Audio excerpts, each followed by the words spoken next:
All right. Well, welcome. My name is Anna, and I'm going to be the counselor working with you today. What is your first name? Ian. All right. Last name? Kubica, Kubica. Thank you. All right, Ian. First, tell you a little bit about myself and about the counseling process. I am currently a student in a graduate program. So I work under the supervision and direction of Dr. Janice Wilson. And she's just helping me through my education learn more skills and tools that I can use with patients like you or people that are looking to continue counseling with me. Um, in counseling, there's an element of confidentiality, which is a word I would imagine many people are familiar with. What you say to Yep. me and what we talk about is private, but there are limits to that. So if you are thinking of self-harming or causing harm to someone else, or you're being abused or harmed, I would have to get the people involved that could help with that situation. I'm a mandated reporter, so I would have to get you the help you needed in those situations. There are also times when the confidentiality might be limited if I'm consulting with some colleagues about your case. Nothing that would be identifying information, but if I was looking for more tools to help you meet some of your goals and I needed another set of eyes, I can consult with another counselor within my facility and we can work together. And I would bring that information to the following session. Does that make sense? Mhm. That makes sense. Yep. I'm a special ed teacher, so like confidentiality and all that stuff, I deal with that too. So that makes sense. Great, perfect. So this should be straightforward for you. Given that it's our first meeting, today is a session where there's going to be some more questions from me than normal. I have Hmm. to gather background information about you and what has made you the Ian you are today. So things like your family, your job, just the basics. And those questions are all laid out for me so that I cover all those major points. So Hmm. I'm going to ask you to bear with me. There might be some note taking, which is me looking down. You can't see. I'm not ignoring you. I'm just taking some notes so I know what you've told me and that I know what's going on as we move forward. Makes sense. Yep. Do you have any questions before we begin? I don't think so. Nope. All right, great. Ian, when is your birthday? November 8th, 1996. 96. And your ethnicity? Uh, White, Okay. Caucasian, whatever. All right, perfect. And what brought you in today? Um, my fiance actually like recommended that I go and see somebody. I'm a like I said, I'm a special ed teacher, so my job is, I don't know, kind of stressful, and so she just suggested that like I'm not really like a venting type of person, so she just suggested maybe see someone like besides her, about someone not so close to the situation about it, just to see what they have to say. Maybe I can, maybe venting in a different scenario might be helpful, so just kind of trying it out, learning more. Okay, that makes sense. It's often other people that notice something is off before we notice. Right, you're like someone that sees you every day, someone Right, else might have something else. Yeah. right. Good. All right. Have you seen anyone else for counseling or other mental health treatment? I have not, no. Mhm. All right. So how did you react when your fiance told you to come in? I like was like, why? What's going on? And so like she kind of explained like with my job and how stressful it is. I have my special ed students are ones that are like kicked out of their other school for behavior reasons. So they have some sort of behavioral diagnosis. So they're like tough, challenging kids. And I have like long, stressful days at work. So I come home and I'm like kind of grumpy or like agitated at like the day I had just had.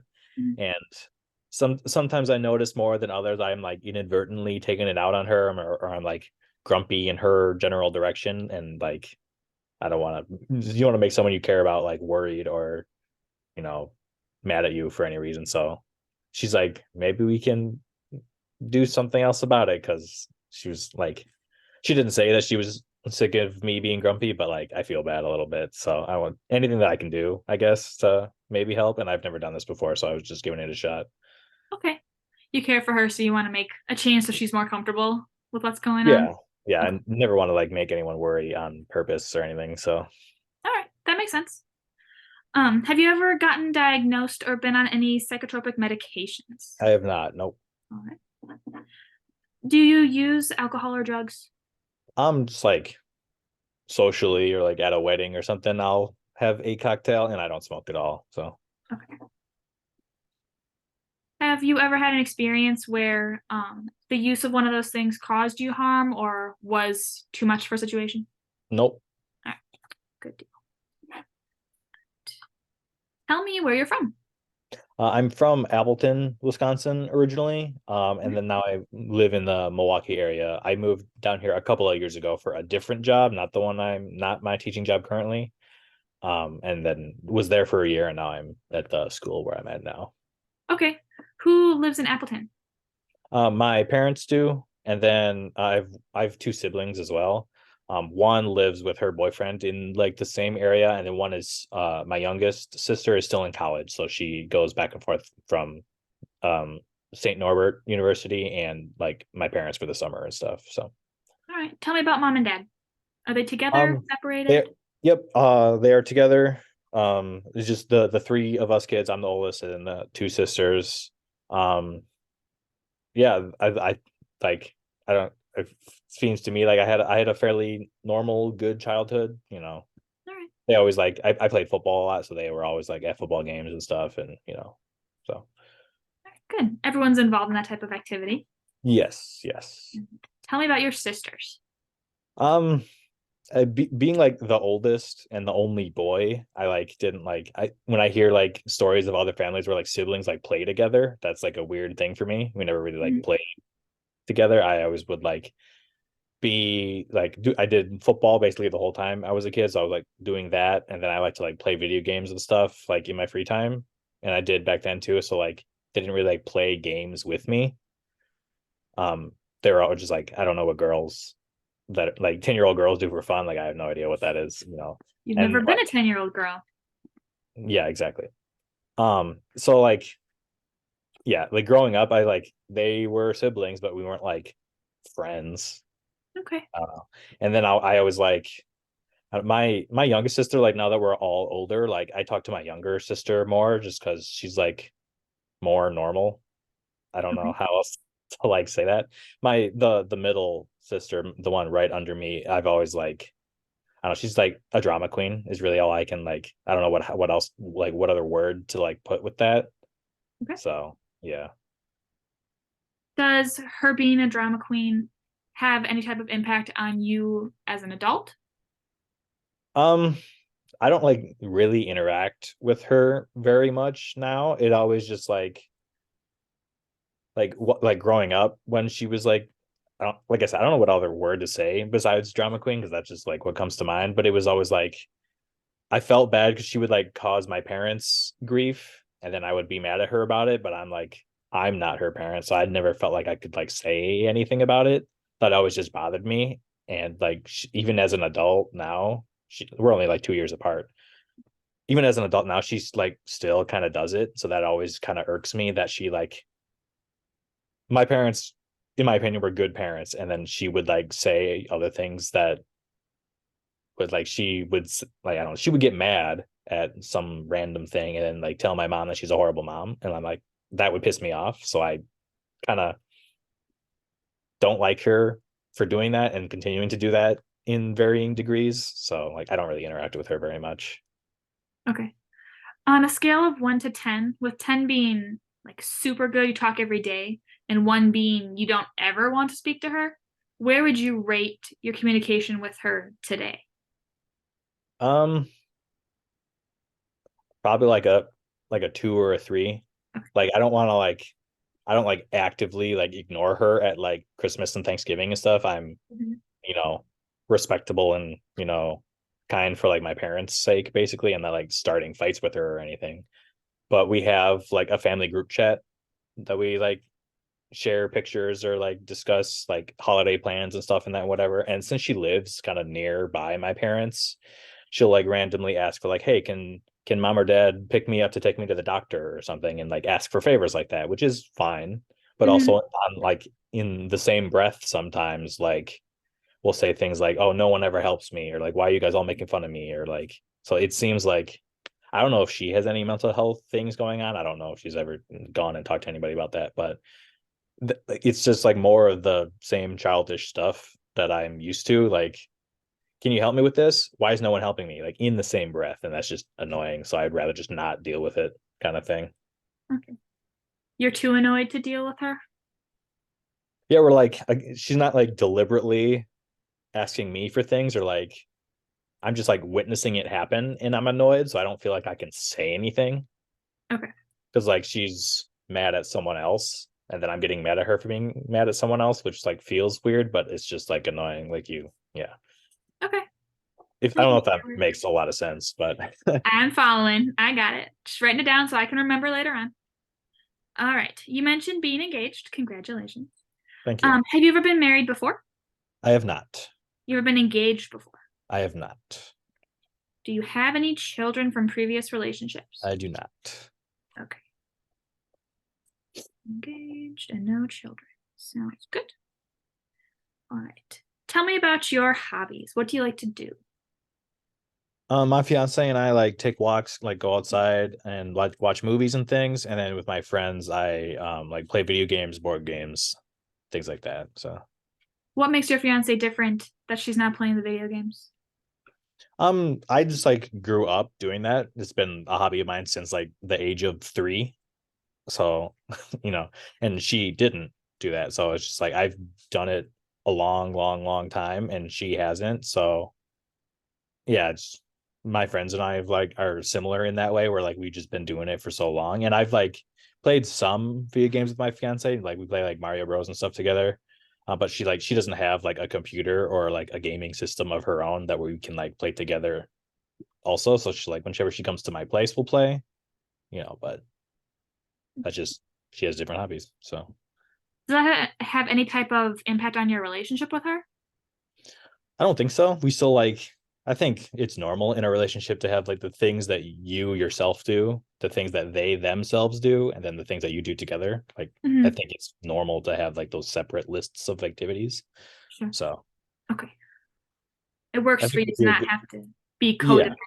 yeah, Okay. we do a good job of like I have Ian time, she has her time, and then we do stuff together too. So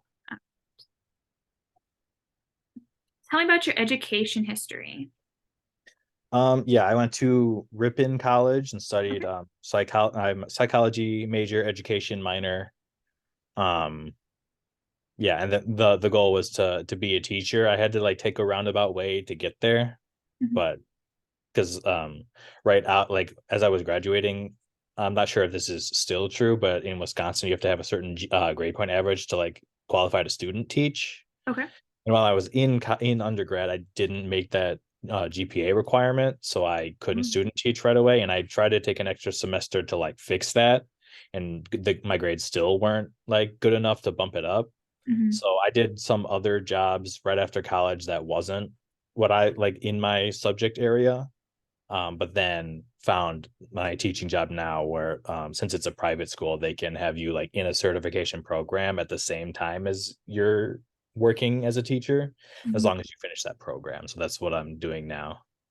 Okay. Good for you. Still trying to complete what you started. Yeah, yeah. Okay. It's like a I think it's there's a fancy name for it. It's like a postgraduate certification Okay. something. So that's what I'm doing now. Yeah. All right. Tell me about your students. Yeah, so it's a private special ed only school, Mm. and a lot of it is like students that are in their special ed department at like their normal school, but for one reason or another, their needs are so high that their normal school district can't meet their needs, then they get sent to us. Okay. It's split into like 2 floors, so the students that I have are on the floor where it's like all like behavior issues is the most prevalent thing. They have some sort of behavioral diagnosis. Okay. So I have 6 students that kind of fit in that sort of population. I see. Okay. How does that impact your mood throughout the day? Like I kind of said before, they're challenging students, so a lot of them are, they swear a lot, they punch, they kick, they bite, scratch, spit, throw things, all sorts of like behavioral things. And I would imagine like if you're a normal teacher in a classroom and you got one of them, it's a lot of work, and I have 6 of them. So I'm like constantly running around. I can't like there's a rule at the school like they always have to be supervised. So like I just when I started teaching there, I would remember like my high school teacher when there's like 30 kids in the room would be like, "All right, here's your homework. I'm gonna go to the bathroom," and then they would just like leave. I Mhm. can't trust my kids to be alone in the room, like holding a Mhm. pencil because they're gonna stab somebody. Okay. But, like I can't leave anyone by themselves ever. So I'm just like on all the time, and I just like what gets exhausting. So I'm just like tired and grumpy a lot after work, which You sucks. never But get a break. yeah, when I'm there, I'm like I don't eat lunch basically ever Mm, because I don't have time. Like I'm always with somebody. okay. Uh, What would be something if you woke up tomorrow and your job was changed? It was a miracle, and your job was exactly the way you wanted it to be. What would you be doing differently? Um, I think like I always have this memory of one of my teachers in high school. It was a psychology class, and he was the psych teacher and the football coach. So I was around him a lot. I knew him Okay. very well, and he's like my inspiration to like study psychology in the first place, just because he taught it in an interesting way. And what he did was all of his assignments and all of the things that we did in class were really really creative. He would um he would like still do the thing where like he would present the material from the textbook, but he would do it in like he wouldn't just sit there and read it kind of thing. He would be creative with it and draw pictures and make graphs and do all these things. And all the assignments that we had in the class were very like we could pick what we wanted to do. So if Mhm. you're the type of person that's like really good at tests, you could just like study and take the tests and do well in class that way. But if you weren't, you could like he had this thing where you could like make up like if you wanted to do a weekly assignment on anything psychology related, you could just do that, and you would present like the assignment to him and say, okay, if you do this you'll get X amount of points for it, and you could just do that every week if that's what you wanted to do, and you could still get the same grade as the person who just takes tests.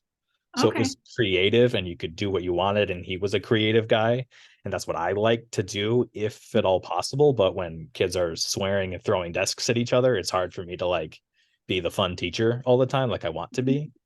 So Okay. that kind of gets in the way of that. Sure. I heard the word creative a lot. You like to use your imagination and get your Right. kids engaged that way Yeah, versus paper tests. they're in that age where like you can be fun and goofy with them because they're like 9 to like 12 or Hmm. so. So they're not like too cool for school yet, but they're like old enough to like where you can have a conversation with them. So that's what I Sure. like to make jokes and goof around and use their interests in like examples of things if possible. Hmm. I like doing that, but it's not always a possibility. Okay. That makes sense. I understand that. All right. So you're currently a special ed teacher working with your students, 6 students, you mentioned? Six, All right. yes. What did you do prior to that? Um, I prior to teaching, I worked as a admissions person for a residential treatment facility. It was a lot of kids who were like, for one reason or another, were court ordered to like have mandated therapy of some kind. Okay. So they were like, juvenile delinquents, basically. They're not in the court system of some kind. So I would interview them to see if they were a good fit to come to the facility to live and do therapy. Okay. Did that for a little over a year. And then before that, I did in-home ABA therapy with kids on the autism spectrum, varying levels. Okay. So I've been working with kids of different populations on and off for a couple of years. When working with kids, what is your desired population? Um, I've worked with like trying to remember. When I did the ABA therapy, I worked with kids who were like, 4, 5, 6 years old. Hmm. And then I think the population of kids that I work with now is like the oldest that I've actually worked with, and they're like middle school age, like 12 or so years old. Okay. There's pros and cons to both. You can be really silly with little kids just because they have, fun imaginations and stuff. I think if I like had to pick, I'd like want to teach like in like an upper high school level, because then you could have like higher level conversations with like older students just because they're older and more developed and things like that. That just makes sense. So Yeah. if I could choose, I'd probably pick that, but there's pros and cons to everything, I think. Okay. All right. So you like working with kids, really any age range. Yeah, yeah, Okay. it's fun just because I like being silly and making jokes and stuff. So Sure. wherever I can do that, That's kids a don't always that's a laugh fun at your jokes. personality trait. Kids don't always laugh at your jokes, but then I laugh, so it's whatever. Okay. There you go. All right. Do you have any legal history? Family related or just you personally? Okay. I do not. All right.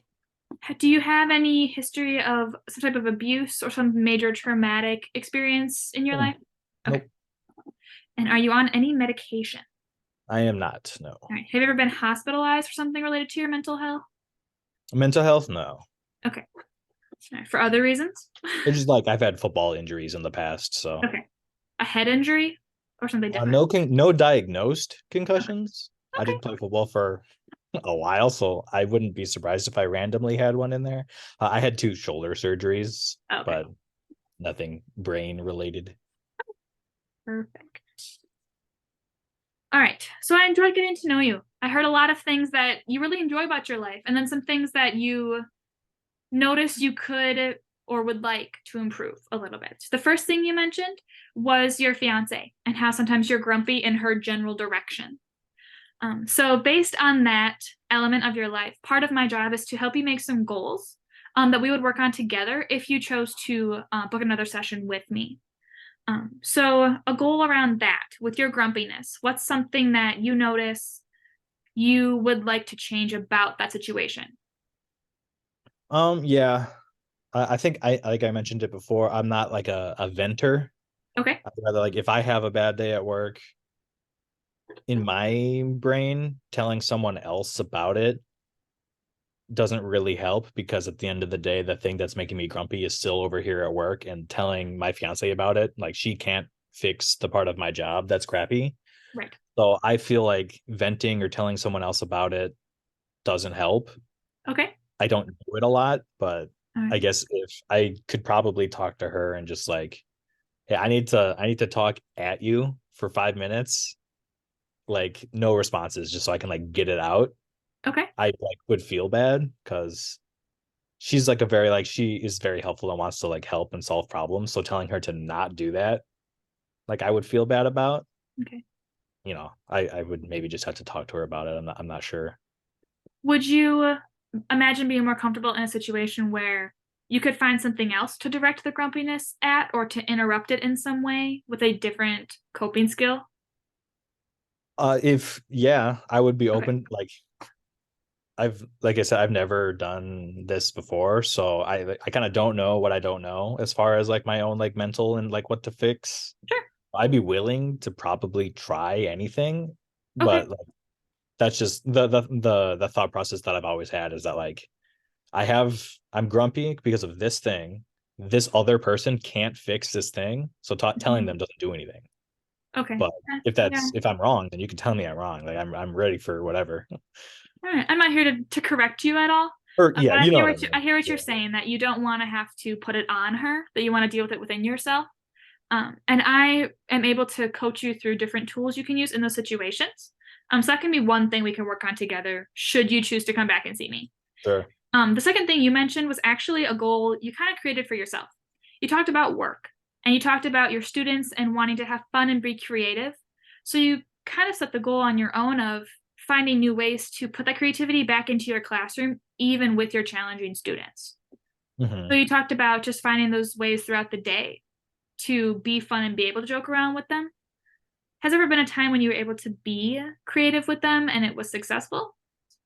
Every once in a while, I'm able Okay. to like yeah, like if I have six students and like two or three of them are out of the room for one reason or another, there's just Mhm. less busyness, so I can like divert my attention a little like more focused onto a student or two. Sure. And when there's less going on, they're more like willing to like, you know, I guess like the distractions are reduced, so Okay. there's just more time to like have their attention. And then when they're like listening to what I'm saying, that's when I can like direct it at them and be funny and whatever. Do a Sure. lot, like I have a smart board, and whenever like we're doing anything, I'm trying to be up there like drawing pictures or giving examples or whatever. But when like people are spitting at each other and throwing desks, like you can't. So when there's less of them, it's easier, but that's not always like a reliable thing.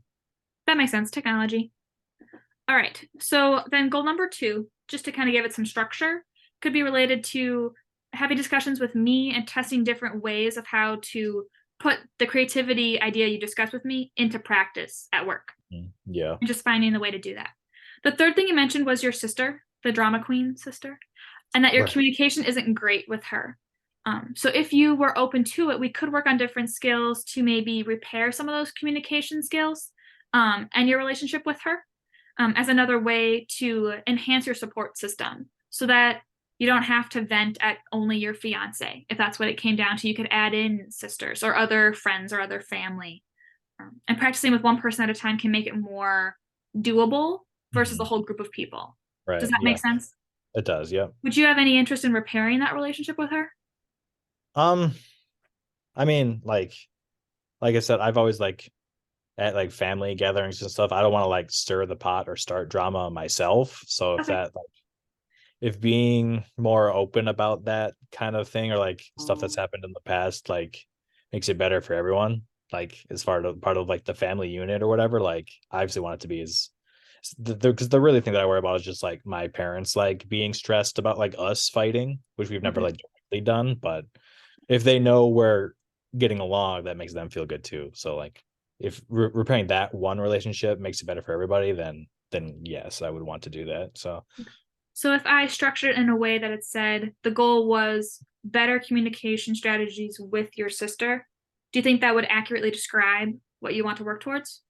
yeah, because I think like fixing that thing will fix other things like on accident or like in addition. So yeah. Okay, great. All right. So to be conscious of your time and also my other patients that are going to come in, we are at the end of our session together today. Based on our discussion and getting to know me and talking a little bit, are you interested in rebooking another session today while you're here, or maybe look online and book a different time? Sure. I'll have to look at my calendar, but then I can go online like I did for this one. Okay, great. All right, Ian, it was nice to meet you. Thanks so much for coming in. Thank you.